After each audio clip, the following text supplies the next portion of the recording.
근데 버러로 여러분이 은혜를 받으셨으면 이제 된장국으로 좀 은혜를 같이 받도록 하겠습니다. 우리 본문 말씀인데요. 다시 한번 우리 한글로 여러분 다시 한번 받도록 하겠습니다. 우리 18절부터 25절 말씀입니다. 저와 한 절씩 교독하도록 합니다. 제가 18절 먼저 받도록 읽습니다. 예수 그리스도의 나심은 이러하니라. 그 모친 마리아가 요셉과 정혼하고 동거하기 전에 성령으로 잉태된 것이 나타났더니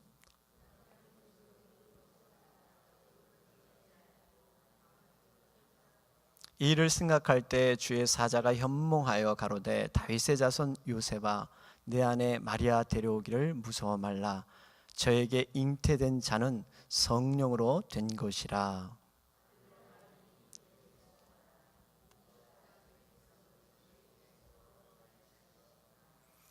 이 모든 일에 된 것은 주께서 선지자로 하신 말씀을 이루려 하심이니 가라사대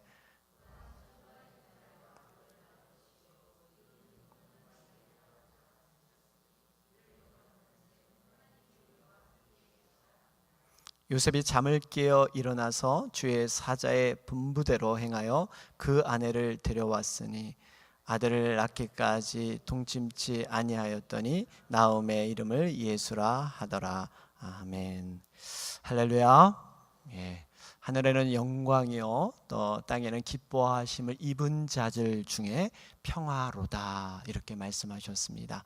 우리 예수님의 탄생을 진심으로 우리가 축하하면서 또 예수님의 땅에 오심을 우리 믿는 자들이 다시 한번 정리하고 새롭게 고백해야 되는 그러한 시간이 바로 이 시간이 아닌가 생각을 하게 됩니다.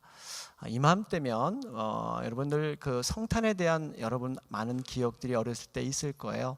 저도 몇 가지 기억이 있는데 그 좁은 그 친구 골방에서 교회 친구들과 함께 모여서 정성스럽게 성탄 카드를 만들었던 그런 생각이 납니다. 도화지를 예쁘게 잘라서 그 위에 정성스럽게 교회도 그리고 또 성탄추리도 그리고 거기다 나중에 이 금빛가루를 쫙 뿌리잖아요. 그래가지고 이렇게 성탄 카드를 만들었습니다. 그리고 그때는 참 영어 쓰는 게 어려웠어요. 메리 크리스마스 스펠링 제대로 쓸까 해서 썼다가 지웠다 어떻게 하면 예쁘게 쓸까 해서 카드를 정성껏 만들어가지고 이렇게 친구들에게 보낸 적이 있었습니다. 성탄 이브가 되면 여러분 성탄 발표회를 하죠. 주일학교 중심으로 이렇게 성탄 발표회를 갖고 또 이 다양한 게임도 하고 또 선물도 이렇게 교환해서 주고받는 그러한 기억들이 있습니다. 자정이 지나면 이제는 우리 새벽송 돌잖아요. 권사님께서 이렇게 그때는 아마 팥죽을 해주신 것 같아요. 그걸 먹고 나서 이렇게 새벽성을 돌면서 또 이렇게 성탄을 함께 축하했던 그러한 기억이 납니다. 새벽성을 돌다가 또 이 눈이라도 오면 화이트 크리스마스 정말 상상만 해도 멋지죠. 이런 그런 기억들이 우리에게 있어요. 아마 여러분들도 그런 기억들이 있을 겁니다. 정말 예수님께서 이 땅에 오신 성탄절은 역사 이래 최대의 사건입니다. 왜냐하면 창조주 하나님께서 피조물 된 죄악된 사람의 몸을 입으시고 친히 이 땅에 오신 사건이에요. 그 하나님께서 천상의 영광과 모든 권리를 포기하시고 다 버리시고 말씀이 돼서 육신이 이 땅에 오셨습니다. 여러분 왜 오셨습니까? 우리의 죄와 우리의 사망을 대신하기 위해서, 쉽게 말하면 구원을 위해서 이 땅에 오셨습니다. 하나님의 완벽한 사랑을 우리에게 나타내셨어요. 하나님 편에서 그 사랑됨을 가슴을 다 열어서 완벽하게 볼 수 있는 최대한의 사랑이 바로 그 십자가의 사랑이셨습니다. 그 사랑, 십자가의 사랑을 완성하기 위해서 이 땅에 오신 그 예수님, 바로 그것을 기념하는 것이 여러분 오늘 성탄 주일입니다. 그래서 사도 요한은 요한복음 1장에 은혜 위에 은혜더라 하는 그런 고백을 하게 됩니다. 여러분 이 땅에 오신 그 예수님의 모습을 보면 예전에 이 실존주의자 철학자인 키에르케고르가 이런 정리를 했어요. 이 땅에 종교가 이렇게 세 가지 종류가 있다고 합니다. 하나는 Man is God, 사람이 하나님이시다 하는 그러한 종교가 있다고 합니다. 쉽게 말하면 동양 종교, 우리가 범신론이라 그러죠. 누구나 신이 될 수 있다, 나도 하나님이 될 수 있다 하는 그러한 개념에서 생긴 종교입니다. 대부분 행위 종교들이 다 여기에 속해요. 스스로 고행하고 금욕하고 노력을 해서 스스로 신이 된다고 여기는 것입니다. 요즘 이렇게 뉴에이지 운동이 한참 이렇게 진행 중에 있었는데, 이 자신이 그 중심이 돼서 자신이 신이 되고 자신이 문제를 해결할 수 있다, 이렇게 주장하는 주의예요. 그런데 여러분, 어떻게 사람이 신이 될 수 있는가? 이것은 바람이지 실제적으로 일어날 수 없는 일입니다. 두 번째는 God is God이에요. God is God. 하나님은 하나님이시다. 이것은 중동 지방의 이 무슬림, 이슬람 종교를 중심으로 주장하는 거예요. 신에 대한 절대적인 명령만을 주장을 합니다. 요즘 여러분 이렇게 보도를 듣지만 IS라는 이슬람 급진주의자들이 있죠. 신을 위해서 죽는 전사로서 사는 것. 그래서 세계 평화를 지금 많이 흔들어 놓고 있습니다. 신 앞에서는 용서가 없어요. 신이 감히 이 인간이 신을 함부로 대할 수 없는 저 높은 곳에만 계시는 것이 바로 가디스 갓이에요. 그래서 그 높은 신은 인간과 아무런 상관이 없는, 인간에게 어떠한 소망을 줄 수 없는 그런 신의 존재로만 그렇게 존재하는 것이 가디스 갓의 모습입니다. 그런데 우리가 믿는 하나님은 어떤 하나님입니까? God is man. 하나님이 사람이 되셨습니다. 인카네이션. 성육신 그 하나님께서 직접 이 땅 가운데 오셔서 자신의 존재를 드러내시고 인간을 위해서 그 사랑을 확증시켜 주신 것, 바로 이것이 God is man, 바로 우리가 믿는 그러한 하나님이세요. 그 이름이, 바로 이 땅에 오신 하나님의 이름이 오늘 나온 예수 그 이름, 임마누엘 되시는 그러한 이름인 줄 여러분 믿으시기 바랍니다. 오늘 이 21절 말씀을 보니까 거기에 아들을 낳으리니 그 이름을 예수라 하라. 이는 그가 자기 백성을 저희 죄에서 구원할 자이심이라 하니라. 그래요. 참 이 말씀이 중요한 의미가 있습니다. 왜냐하면 첫 번째 이름이, 예수님의 첫 번째 이름이 죄에서 구원할 구세주라는 것이에요. 여러분, 이 말씀을 묵상해 보면 우리가 주님께서 내가 제일 처음 만나 주신 곳이 있는데 그곳이 바로 죄라는 그러한 장소, 바로 죄가 있는 곳에서 주님이 만나 주셨다는 사실이에요. 우리가 이 사실을 안다면 어느 누구도 우리가 하나님 앞에 교만해질 수 없습니다.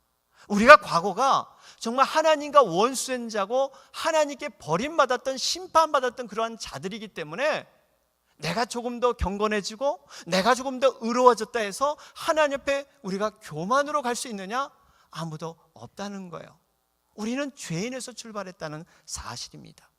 그러면서 또 한 가지 깨닫는 교훈은, 주님께서 나를 만나 주신 곳이 죄의 장소라면 주님이 그 죄를 가장 싫어하시는데도 불구하고 사랑 때문에 우리를 만나 주셨다면, 이제는 주님께서 우리가 어떠한 상황에 있더라도 주님은 우리를 포기하지 않고 우리를 만나지 않는 그러한 것이 없다 하는 것을 우리가 깨닫게 됩니다.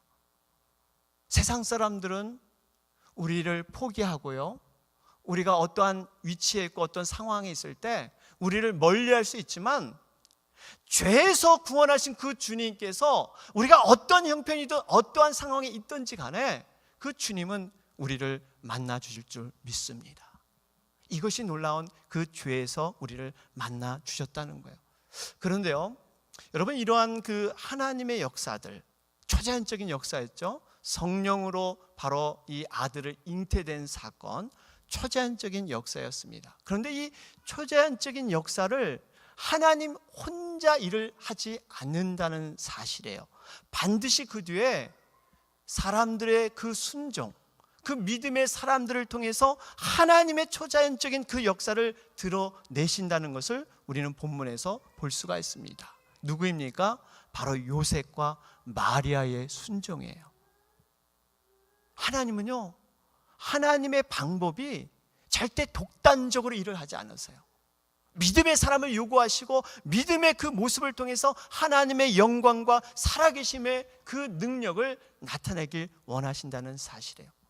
그러면서 또 놀라운 것은요, 우리가 믿음의 순종을 내가 하는 것 같지만, 내가 무엇을 정말 그 믿음 가운데 순종해서 내가 나아가는 것 같지만, 그 믿음의 순종조차도 하나님께서 섭리하셔서 우리에게 한 단계 한 단계 이끄신다는 것을 우리는 알 수가 있습니다.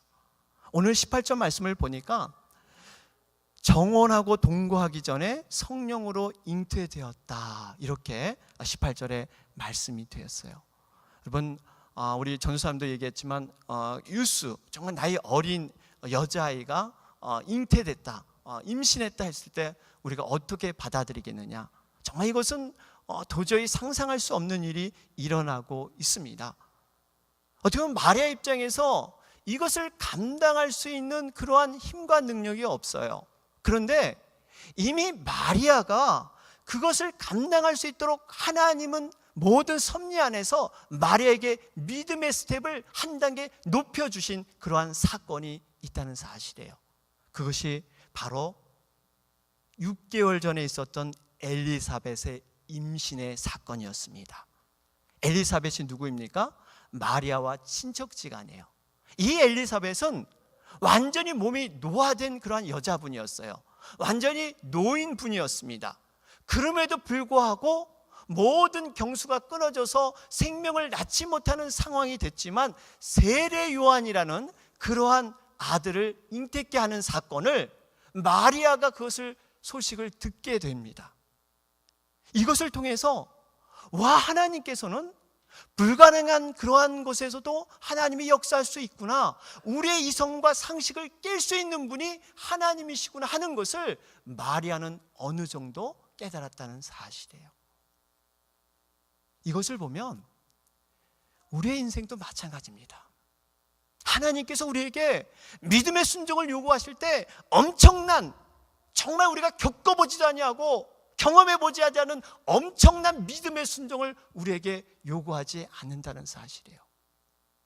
우리의 삶을 돌아보면, 우리가 1년간의 모든 삶을 돌아보면요, 하나님께서 부단히 끊임없이 우리를 놓고 하셨어요. 우리가 믿음으로 좀 더 나오길 요구하셨고, 믿음으로 좀 더 순종하기를 많은 부분에서 하나님께서 이끌어 주셨습니다.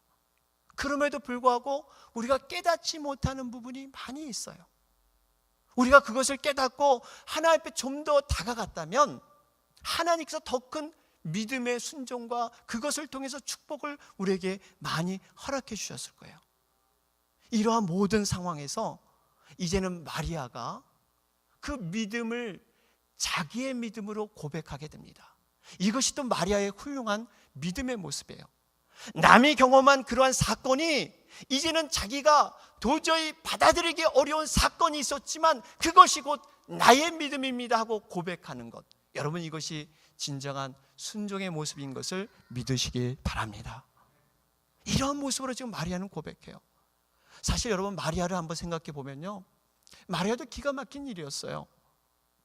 처녀가 잉태가 되었을 때 돌로 쳐 죽음을 당할 수밖에 없는 그러한 상황에 놓일지도 모릅니다. 그런데 마리아가 기도하면서 여러분 어떤 생각을 했겠어요? 하나님, 왜 하필이면 나에게 이런 일이 일어나야 됩니까? 저는요, 하나님 그저 큰 축복도 바라지 않습니다. 그저 순탄하게, 그저 아무런 어려움 없이 평탄하게만 이렇게 인도해 주시면 되는데 왜 이렇게 엄청난 사건을 저에게 주십니까?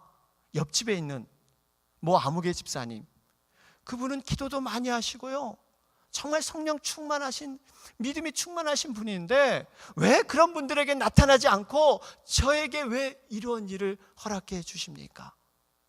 제가 언제 정말 이렇게 다윗의 후손을 달라고 하나님 앞에 간구한 적도 없는데 왜 이런 일을 주십니까? 마리아는 그렇게 생각할 수도 있었을 거예요. 그런데요, 마리아가 바로 그 엘리사벳, 그 믿음을 보고 다시 한번 자기 믿음을 고백하면서 순종하는 모습이 누가복음 1장 38절에 나옵니다. 우리 다 같이 한 목소리로 읽어볼까요? 누가복음 1장 38절 같이 읽겠습니다. 시작. 마리아가 가로되 주의 계집종이 오니 말씀대로 내게 이루어지이다 하매 천사가 떠나 가니라. 여러분, 이거 보세요. 말씀의 약속을 붙잡고 말씀대로 내게 이루어지이다. 여러분, 이러한 고백이 우리의 고백이 되어야 될 줄로 믿습니다. 그러한 가운데요, 이제는 이 요셉에게도 하나님께서 모든 것을 합력하여 선후 이루시는 이러한 놀라운 일을 하나님은 행하고 계세요. 이 마리아가 이런 일로 갈등하고 고민했을 때 요셉에게도 하나님이 적절한 시기에 찾아가셔서 천사를 통해서 하나님이 도우시는 그러한 장면이 나오게 됩니다. 그것이 마태복음 1장 오늘 20절 말씀에 기록되어 있죠. 거기 보니까 주의 사자가 현몽하여 요셉에게 내 아내 마리아 데려오기를 무서워 말라. 저에게 잉태된 자는 성령으로 된 것이라. 그래요. 요셉이 깊은 회의와 갈등 속에 빠졌습니다. 이것을 어떻게 하나 하는 그 갈등의 상황에서 하나님이 도우세요. 이것을 보면 하나님의 도우심의 때가 있다는 사실이에요. 그때 바로 고민과 갈등의 시기에 그때 하나님이 간섭하시고 터치하기 시작한다는 사실이에요. 우리는 좀 더 편하게, 좀 더 쉽게 생각해 볼 수 있습니다. 임신하기 전에 요셉에게, 요셉아, 네 아내들 마리아가 임신을 할 텐데 네가 놀라지 말라. 왜 좀 미리 알려주었으면 좋으련만 왜 그렇게 하지 않으셨을까? 아브라함이 이삭을 바치라고 할 때 미리 양을 준비해 놓는다고 말씀하지 않고 깊은 갈등과 고민을 통해서 칼로 내리치기 직전에 하나님께서 그때서야 말씀을 하셨다는 사실이에요. 여리고성을 돌았습니다. 한두 바퀴 돌면 뭔가 구름이 몰려온다든지 아니면 5바퀴를 돌 때 우르릉 꽝꽝 뭔가 천둥 소리가 나서 뭔가 이것이 우리가 하는 일이 좀 하나님과 함께하는 역사가 있겠구나 하는 예측을 할 수 있도록 해주셨으면 좋으련만 마지막 바퀴를 돌 때까지 하나님은 침묵하고 계셨다는 사실이에요. 여러분, 우리가 여기서 무엇을 배웁니까? 우리의 삶에서도 하나님의 때, 하나님의 그 인도의 방법은 하나님의 모든 역사하신 방법뿐만 아니라 하나님의 때 바로 우리를 순종의 자리에 올려놓으시고 그 순종의 자리가 충만해질 때 하나님의 역사가 이루어질 줄 믿습니다. 이것이 여러분 하나님의 때예요. 요셉은요, 이러한 모든 것을 순종했습니다. 오늘 본문 1장 24절 보니까 요셉이 잠을 깨어 일어나서 주의 사자의 분부대로 행하여 그 아내를 데려왔으니 아들을 낳기까지 동침치 아니하더니 나음의 이름을 예수라 하니라. 요셉의 신앙 너무나 멋있는 신앙이지 않습니까? 임신한 아내를 데려올 뿐만 아니라 동침하지 아니했다. 단순히 그 말씀에 순종할 뿐만 아니라 정말 보너스 순종까지도, 아들을 낳기까지도 하나님이, 이것은 하나님이 하셨습니다, 인간의 힘이 아니라 하나님이 완벽히 이루셨군요 하는 그 모든 역사에 요셉은 온전히 순종함으로 나아갔다는 사실입니다.